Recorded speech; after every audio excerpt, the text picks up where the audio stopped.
Welcome to the channel. Thank you everyone for tuning in. So on today's video, we will be reviewing the brand new offering from Cadisen. This is the C8209. I think it's just been released a few weeks ago, and this is of course homaging a very famous and popular watch.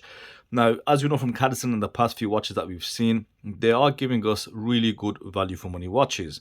A bit of hit and miss in terms of design and build quality, but overall I feel the build quality on the watches that we've looked at so far is more than reasonable, especially for the price point, with only very minimal niggles or room for improvement. Now we want to see how this one fares against the previous ones that I've looked at. Now with this one, it's available on AliExpress for around £87 on sale, so under the £100 mark, and you get great specifications for that £100 mark. Like I said before, they are in that Pagani category. However, this particular one and a few of the other watches are priced well below Pagani design now. The specs are sapphire crystal, a 120 click stainless steel bezel, 200 meters of water resistance allegedly. Please bear that in mind. I don't think these watches are tested. You've got a screw down crown though and a screw down case back. Of course, full stainless steel construction. The bracelet itself has solid end links, fully solid links, and a milled clasp. The movement powering this watch is a Seiko NH35, very trusty and reliable movement. So that's a good thing to see. And I think this particular watch is available in a few different colors, and the one that they chose to send to me was this really nice gray dial with that yellow accents. Now that is the first thing which almost attracts you to the watch, is that quality of that dial. I must say it is made really well. I really like the cutouts, those straight lines I can see going across the dial. That is done to a really high level. I don't see any defects there, to the naked eye, and I really like the shade. Another thing which I really do like is those yellow accents. It really does set off the dial, gives it a different visual, and also the hour markers are really well applied. You've got these trapezoid style hour markers finished off in a polished frame. Yeah, well placed, and everything on that dial side looks great. I think around that chapter ring or that minute track printed on the dial, maybe there's too many markers. I don't think we need that many increments. I think it would have been nicer just to show just the second markers. And you got Japan movement on the bottom. One thing I don't like about is the logo and the text. I think a lot of people do agree it'd be best to just have the logo or the text, especially with the style they have. It does sit too low down on the dial, and it would be nice just to see a little bit higher. Date window at 3 o'clock. I see the hour marker has also been trimmed down to accommodate that. But I really do like what I'm seeing. The handset is a polished sword style handset, well made, slightly chamfered, and you'll also notice on closer inspection the hour markers are also slightly chamfered, and you can see allowing the light to reflect itself all over those nice polished surfaces. So visually that is quite nice, and there is a lot of quality gone into this dial. I think it's nice to see that. I think on the previous models that we've looked at, the dial hasn't been all that. It's been just about reasonable, but this is really nice. The dial itself does have bicolor lume, so you got BGW9 and C3. So let's have a look at that. So most of the dial is lumed with C3, and you can see on the handset, on the inside of those hands, you've got a bit of BGW9, and the outer side is C3.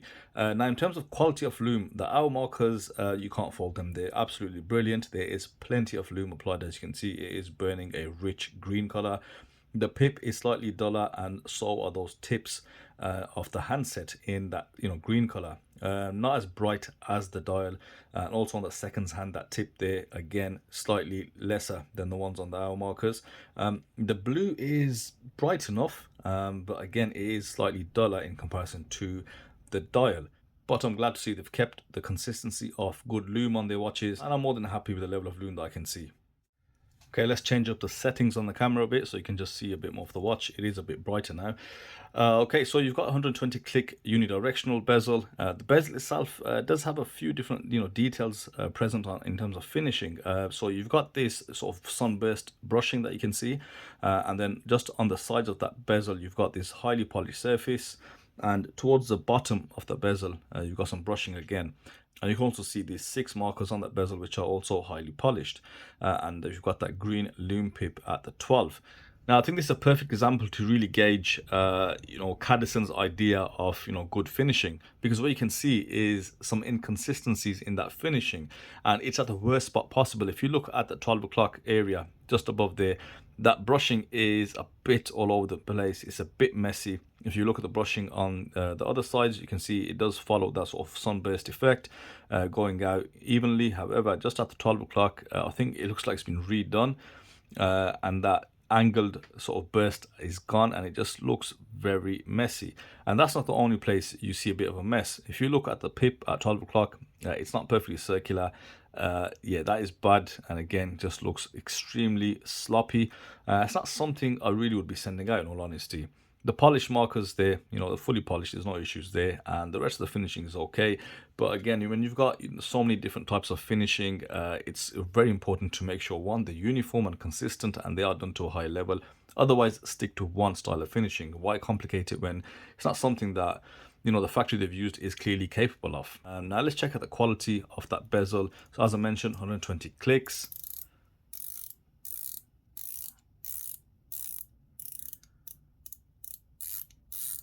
The bezel is quite light. It doesn't have the level of friction you probably need.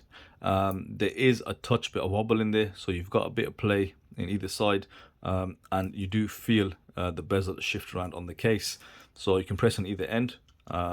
Yeah, so not as bad. I've seen worse, but there is that slight bit of play there.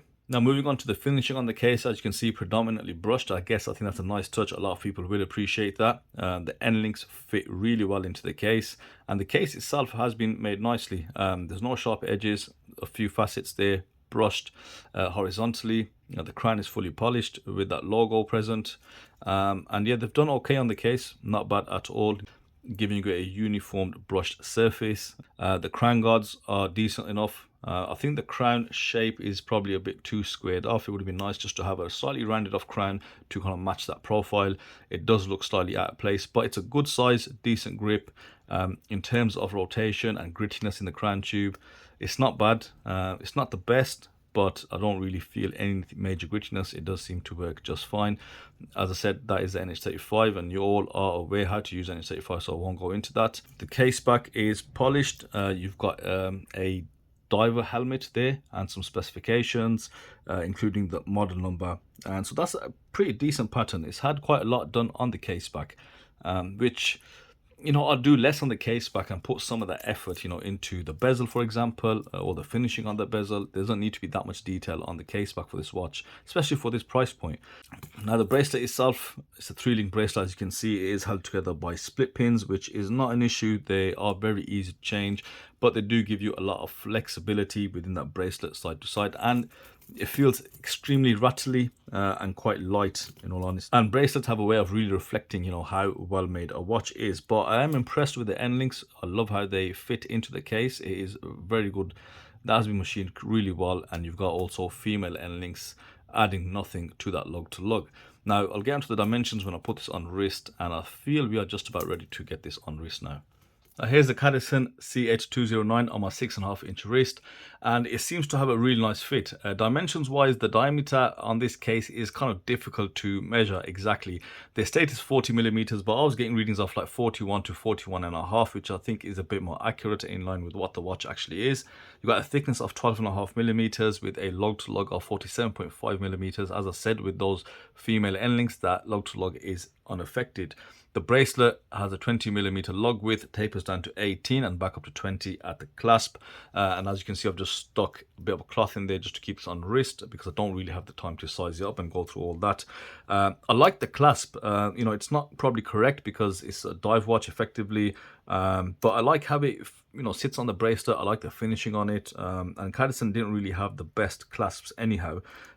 So yeah, only 2 micro adjusts. Yeah, not ideal. And I think it seemed okay on the previous skin divers that they did, but trying to go for a full-on dive watch, maybe, you know, look at changing the clasp. But you're going to get these kind of shortcuts for the price. You know, as I said, it's under £90, and unfortunately with that price point, you are not going to get everything. You're going to get some of the issues that you see here, but on this particular model, you know, they've done great on the dial. Where on the previous models, the dials haven't been the best. They've been okay. I really like how they've done it, the level of quality that you can see, those hour markers, etc. The yellow, you know, the yellow accents. The Lume is great. You know, I think it's subjective on how you feel about the 2 different colors of Lume. I don't mind it, but I think the lume's great and the dial's great, but they've messed up slightly on the finishing. That pip on the bezel and the bezel rotation isn't the best. So this model overall has quite a lot of weaknesses in comparison to the strengths, whereas the previous models that I've looked at, they've got a lot more strengths going for them. And I think if you were to purchase this, you won't be entirely happy. Like I said, you will feel quite a few shortcuts that they've taken, and perhaps maybe little things like not focusing on the case back so much. As you can see, that is very intricate, and probably spending some of that time or effort onto the finishing of the bezel, because that at the 12 o'clock there especially looks extremely messy, because that is where the light's gonna hit. If you really like the design, then I'd say okay, buy it. I don't know what's out there in terms of any alternatives for this particular design, but if you're not too fussed about this design, I'd look at the other 38mm divers that they've done, that I've just recently reviewed a couple of weeks ago. So that's it from me today, guys. I hope you enjoyed that review, and I'll definitely see you on the next one. Thank you for watching.